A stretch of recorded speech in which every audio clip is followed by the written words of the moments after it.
Welcome to Night Shifter ASMR. Thank you for joining me. The video for tonight is going to be the first in a new series of soft reading bedtime stories meant to help you relax and get ready to fall asleep. Of course, you can listen to them at any time that you just feel like a good story. For tonight, we're going to read Edgar Allan Poe's The Oblong Box. So I hope you enjoy it. Now, if you're ready, go ahead and make yourself comfortable, and we'll get started. Some years ago, I engaged passage from Charleston, South Carolina, to the city of New York, in the fine packet ship Independence, Captain Hardy. We were to sail on the 15th of the month, June, weather permitting, and on the 14th I went on board to arrange some matters in my stateroom. I found that we were to have a great many passengers, including a more than usual number of ladies. On the list were several of my acquaintances, and among other names, I was rejoiced to see that of Mr. Cornelius Wyatt, a young artist for whom I entertained feelings of warm friendship. He had been with me a fellow student at university, where we were very much together. He had the ordinary temperament of genius, and was a compound of misanthropy, sensibility, and enthusiasm. To these qualities he united the warmest and truest heart which ever beat in a human bosom. I observed that his name was carded upon 3 staterooms, and upon again referring to the list of passengers, I found that he had engaged passage for himself, wife, and 2 sisters, his own. The staterooms were sufficiently roomy, and each had 2 berths, one above the other. These berths, to be sure, were so exceedingly narrow as to be insufficient for more than one person. Still, I could not comprehend why there were 3 staterooms for these 4 persons. I was, just at that epoch, in one of those moody frames of mind which makes a man abnormally inquisitive about trifles, and I confess with shame that I busied myself in a variety of ill-bred and preposterous conjectures about this matter of the supernumerary stateroom. It was no business of mine, to be sure, but with none the less pertinacity did I occupy myself in attempts to resolve this enigma. At last I reached a conclusion which wrought in me great wonder why I had not arrived at it before. "It is a servant, of course," I said. What a fool I am not to sooner have thought of so obvious a solution. And then I again repaired to the list, but here I saw distinctly that no servant was to come with the party, although, in fact, it had been the original design to bring one, for the words "and servant" had been first written and then overscored. "Oh, extra baggage to be sure," I now said to myself. "Something he wishes not to be put in the hold. Something to be kept under his own eye. Ah, I have it. A painting or so. And this is what he has been bargaining about with Nicolino, the Italian Jew." The idea satisfied me, and I dismissed my curiosity for the nonce. Wyatt's 2 sisters I knew very well, and most amiable and clever girls they were. His wife he had newly married, and I had never yet seen her. He had often talked about her in my presence, however, and in his usual style of enthusiasm. He described her as of surpassing beauty, wit, and accomplishment. I was, therefore, quite anxious to make her acquaintance. On the day in which I visited the ship, the 14th, Wyatt and party were also to visit it, so the captain informed me, and I waited on board an hour longer than I had designed, in hope of being presented to the bride, but then an apology came. Mrs. W. was a little indisposed, and would decline coming on board until tomorrow, at the hour of sailing. The morrow having arrived, I was going from my hotel to the wharf, when Captain Hardy met me and said that, owing to circumstances, a stupid but convenient phrase, he rather thought the Independence would not sail for a day or 2, and that when all was ready he would send up and let me know. This I thought strange, for there was a stiff southerly breeze, but as the circumstances were not forthcoming, although I pumped for them with much perseverance, I had nothing to do but return home and digest my impatience at leisure. I did not receive the expected message from the captain for nearly a week. It came at length, however, and I immediately went on board. The ship was crowded with passengers, and everything was in the bustle attendant upon making sail. Wyatt's party arrived in about 10 minutes after myself. There were the two sisters, the bride, and the artist, the latter in one of his customary fits of moody misanthropy. I was too well used to these, however, to pay them any special attention. He did not even introduce me to his wife, this courtesy devolving perforce upon the sister Marian, a very sweet and intelligent girl, who in a few hurried words made us acquainted. Mrs. Wyatt had been closely veiled, and when she raised her veil in acknowledging my bow, I confess that I was very profoundly astonished. I should have been much more so, however, had not long experience advised me not to trust, with too implicit a reliance, the enthusiastic descriptions of my friend the artist, when indulging in comments upon the loveliness of woman. When beauty was the theme, I well knew with what facility he soared into the regions of the purely ideal. The truth is, I could not help regarding Mrs. Wyatt as a decidedly plain-looking woman. If not positively ugly, she was not, I think, very far from it. She was dressed, however, in exquisite taste, and then I had no doubt that she had captivated my friend's heart by the more enduring graces of the intellect and soul. She said very few words, and passed at once into her stateroom with Mr. W. My old inquisitiveness now returned. There was no servant. That was a settled point. I looked, therefore, for the extra baggage. After some delay, a cart arrived at the wharf with an oblong pine box, which was everything that seemed to be expected. Immediately upon its arrival, we made sail, and in a short time we were safely over the bar and standing out to sea. The box in question was, as I say, oblong. It was about 6 feet in length by 2.5 in breadth. I observed it attentively, and liked to be precise. Now this shape was peculiar, and no sooner had I seen it than I took credit to myself for the accuracy of my guessing. I had reached the conclusion, it will be remembered, that the extra baggage of my friend the artist would prove to be pictures, or at least a picture, for I knew he had been for several weeks in conference with Nicolino.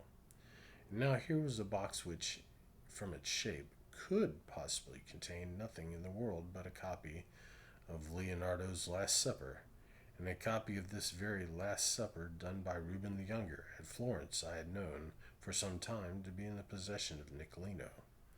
This point, therefore, I considered as sufficiently settled. I chuckled excessively when I thought of my acumen. It was the first time I had ever known Wyatt to keep from me any of his artistical secrets, but here he evidently intended to steal a march upon me, and smuggle a fine picture to New York under my very nose, expecting me to know nothing of the matter. I resolved to quiz him well, now and hereafter. One thing, however, annoyed me not a little. The box did not go into the extra stateroom. It was deposited in Wyatt's own, and there, too, it remained, occupying very nearly the whole of the floor, no doubt to the exceeding discomfort of the artist and his wife. This the more especially as the tar or paint with which it was lettered in sprawling capitals emitted a strong, disagreeable, to my fancy, a particularly disgusting odor. On the lid were painted the words, Mrs. Adelaide Curtis, Albany, New York, charge of Cornelius Wyatt, Esquire, this side up, to be handled with care. Now, I was aware that Mrs. Adelaide Curtis of Albany was the artist's wife's mother, But then I looked upon the whole address as a mystification, intended especially for myself. I made up my mind, of course, that the box and contents would never get further north than the studio of my misanthropic friend in Chambers Street, New York. For the first 3 or 4 days we had fine weather, although the wind was dead ahead. Having chopped round to the northward immediately upon our losing sight of the coast, the passengers were consequently in high spirits and disposed to be social. I must except, however, Wyatt and his sisters, who behaved stiffly, and I could not help thinking uncourteously to the rest of the party. Wyatt's conduct I did not so much regard.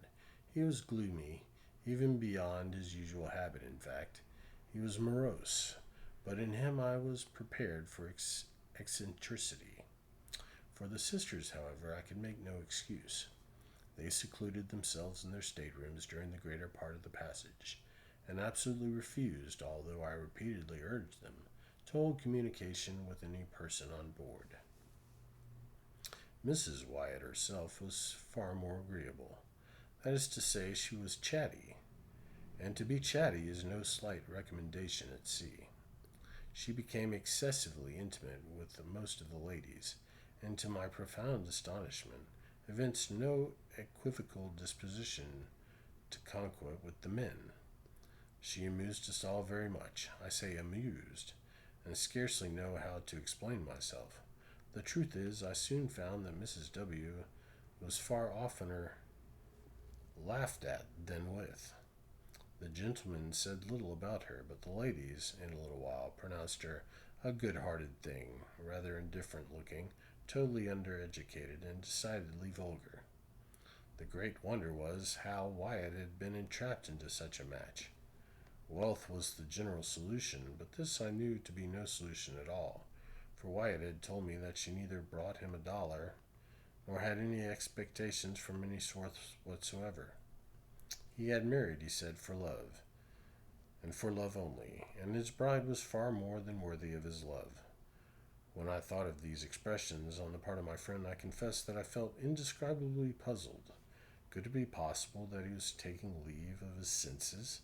What else could I think? He, so refined, so intellectual, so fastidious, and with so exquisite a perception of the faulty, and so keen an appreciation of the beautiful. To be sure, the lady seemed especially fond of him, particularly so in his absence, when she made herself ridiculous by frequent questions of what had been said by her beloved husband, Mr. Wyatt. The word husband seemed forever, to use one of her own delicate expressions, forever on the tip of her tongue. In the meantime, it was observed by all on board that he avoided her in the most pointed manner, and, for the most part, shut himself up alone in his stateroom, where, in fact, he might have been said to live altogether, leaving his wife at full liberty to amuse herself as she thought best, in the public society of the main cabin.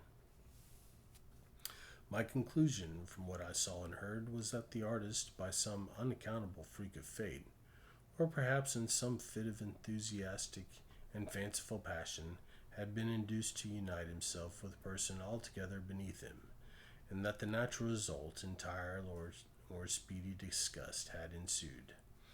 I pitied him from the bottom of my heart, but could not, for the reason, quite forgive his incommunicativeness in the matter of the Last Supper.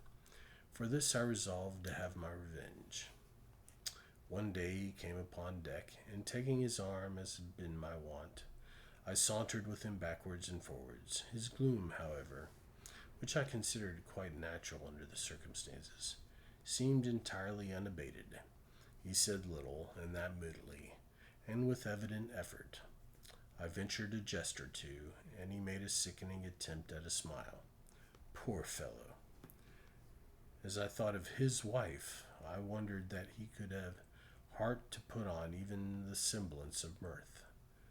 At last I ventured a home thrust.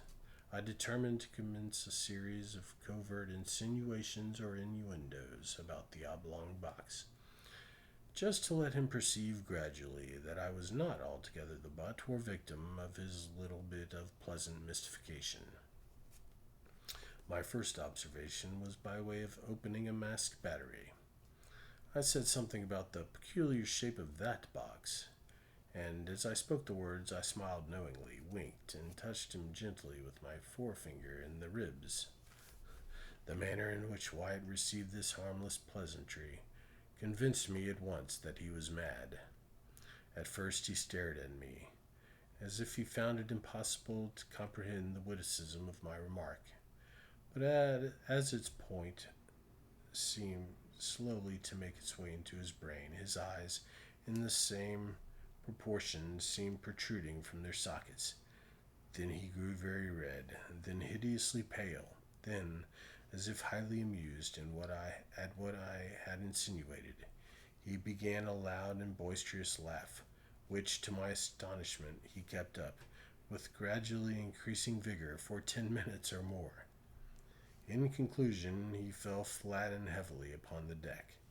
When I ran to uplift him, to all appearances he was dead.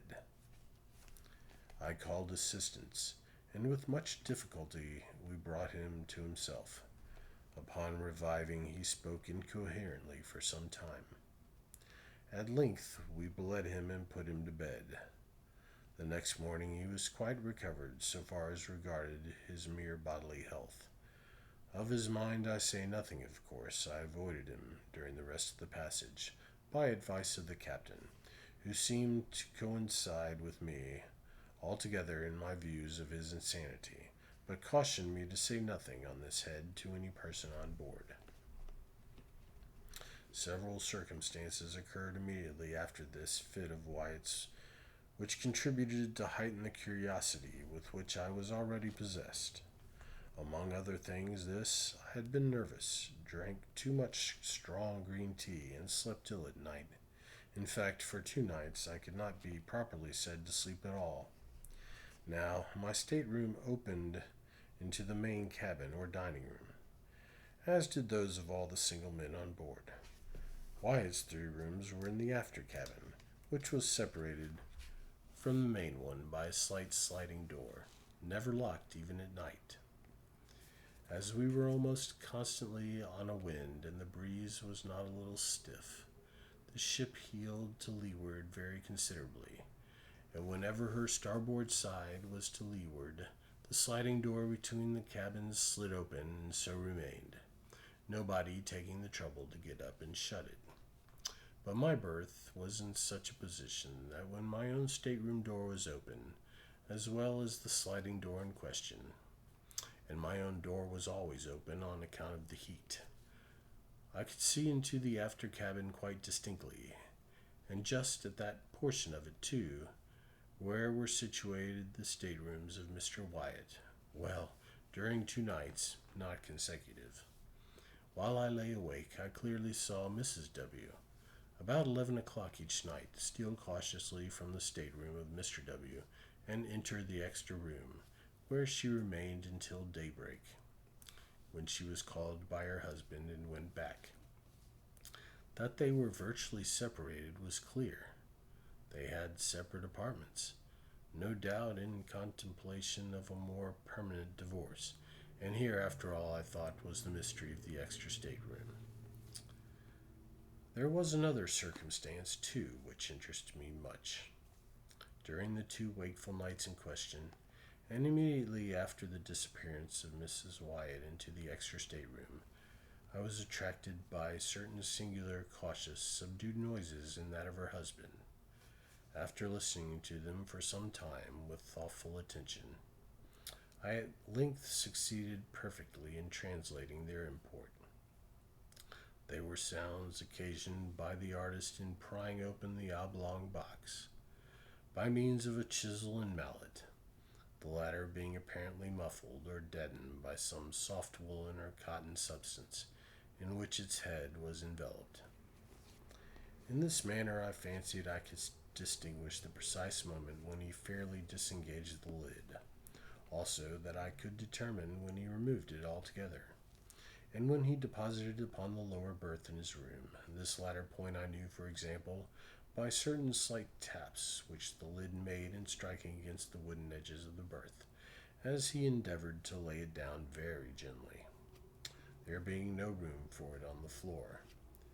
After this there was a dead stillness, and I heard nothing more, upon either occasion, until nearly daybreak, unless perhaps I may mention a low sobbing or murmuring sound, so very much suppressed as to be nearly inaudible, if indeed the whole of this latter noise were not rather produced by my own imagination. I say it seemed to resemble sobbing or sighing, but of course it could not have been either. I rather think it was a ringing in my own ears. Mr. Wyatt, no doubt, according to custom, was merely giving to rein to one of his hobbies, indulging in one of his fits of artistic enthusiasm. He had opened his oblong box in order to feast his eyes on the pictorial treasure within. There was nothing in this, however, to make him sob. I repeat, therefore, that it must have been simply a freak of my own fancy, distempered by good Captain Hardy's green tea. Just before dawn, on each of the 2 nights of which I speak, I distinctly heard Mr. Wyatt replace the lid upon the oblong box and force the nails into their old places by means of the muffled mallet. Having done this, he issued from his stateroom fully dressed, and proceeded to call Mrs. W. from hers. We had been at sea 7 days, and were now off Cape Hatteras, when there came a tremendously heavy blow from the southwest. We were, in a measure, prepared for it, however, as the weather had been holding out threats for some time. Everything was made snug, alow and aloft, and as the wind steadily freshened, we lay to, at length, under spanker and foretopsail, both double reefed. In this trim we rode safely enough for 48 hours, the ship proving herself an excellent sea-boat in many respects, and shipping no water of any consequence. At the end of this period, however, the gale had freshened into a hurricane, and our after sail split into ribbons, bringing us so much in the trough of the water that we shipped several prodigious seas, one immediately after the other. By this accident we lost 3 men overboard, with the caboose and nearly the whole of the larboard bulwarks. Scarcely had we recovered our senses before the foretopsail went into shreds, when we got up a storm staysail, and with this did pretty well for some hours, the ship heading the sea much more steadily than before. The gale still held on, however, and we saw no sign of its abating. The rigging was found to be ill-fated and greatly strained, and on the 3rd day of the blow, about 5 in the afternoon, our mizzenmast, in a heavy lurch to windward, went by the board. For an hour or more we tried in vain to get rid of it, on account of the prodigious rolling of the ship, and before we had succeeded, the carpenter came aft and announced 4 feet of water in the hold. To add to our dilemma, we found the pumps choked and nearly useless. All was now confusion and despair, but an effort was made to lighten the ship by throwing overboard as much of her cargo as could be reached, and by cutting away the 2 masts that remained. This we had at last accomplished, but we were still unable to do anything at the pumps, and in the meantime the leak gained on us very fast.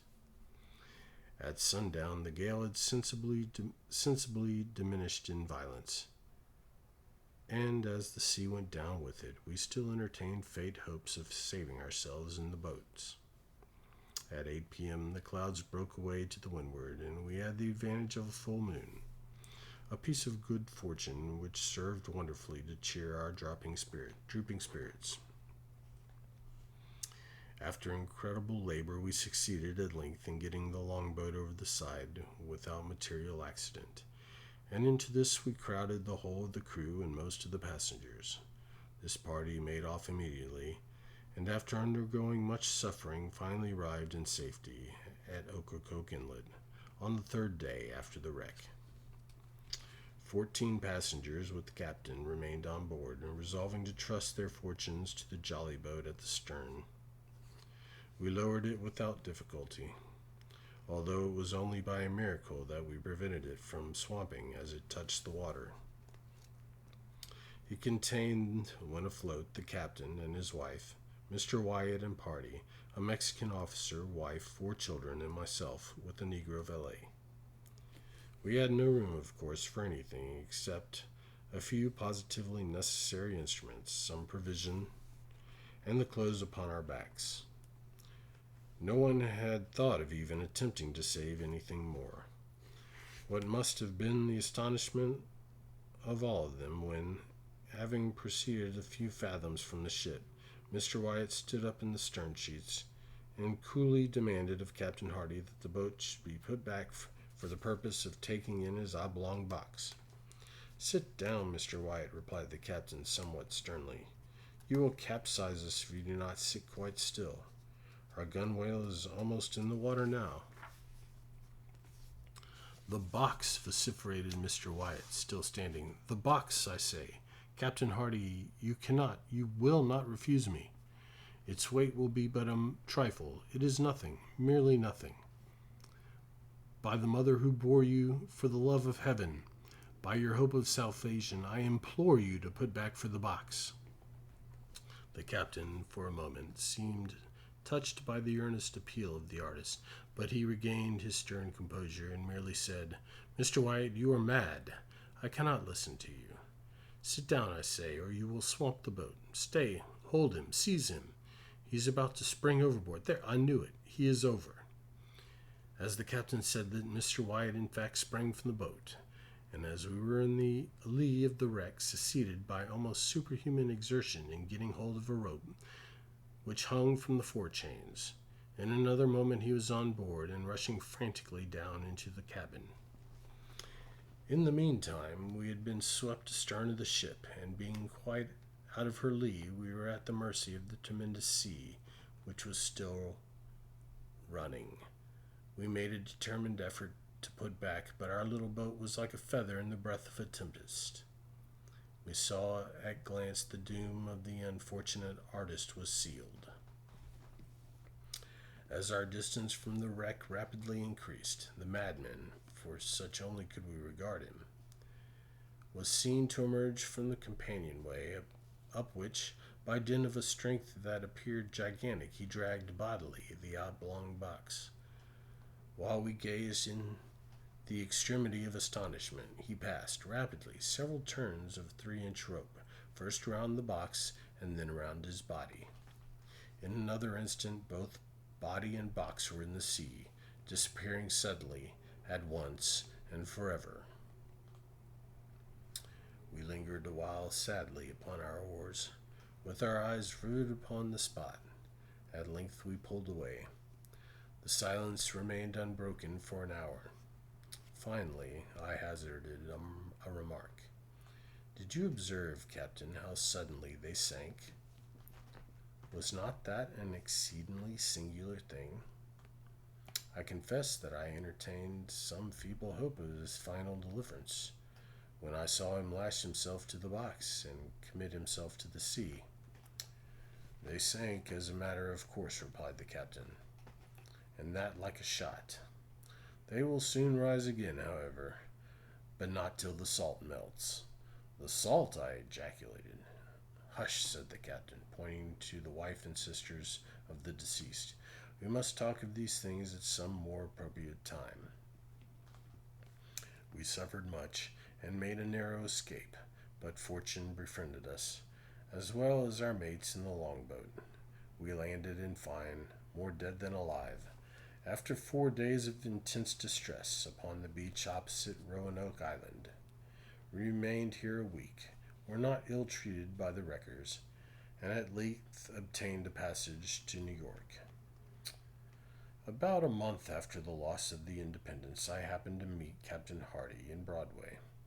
Our conversation turned naturally upon the disaster, and especially upon the sad fate of poor Wyatt. I thus learned the following particulars. The artist had engaged passage for himself, wife, 2 sisters, and a servant.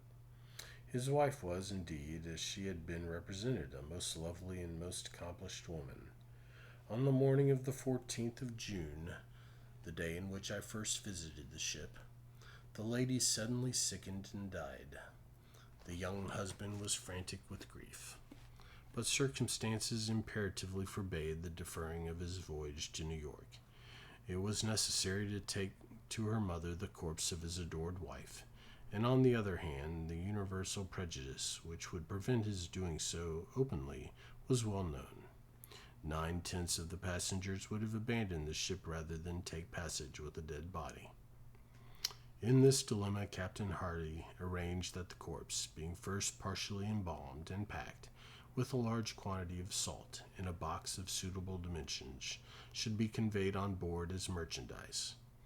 Nothing was to be said of the lady's decease, and as it was well understood that Mr. Wyatt engaged passage for his wife, it became necessary that some person should personate her during the voyage.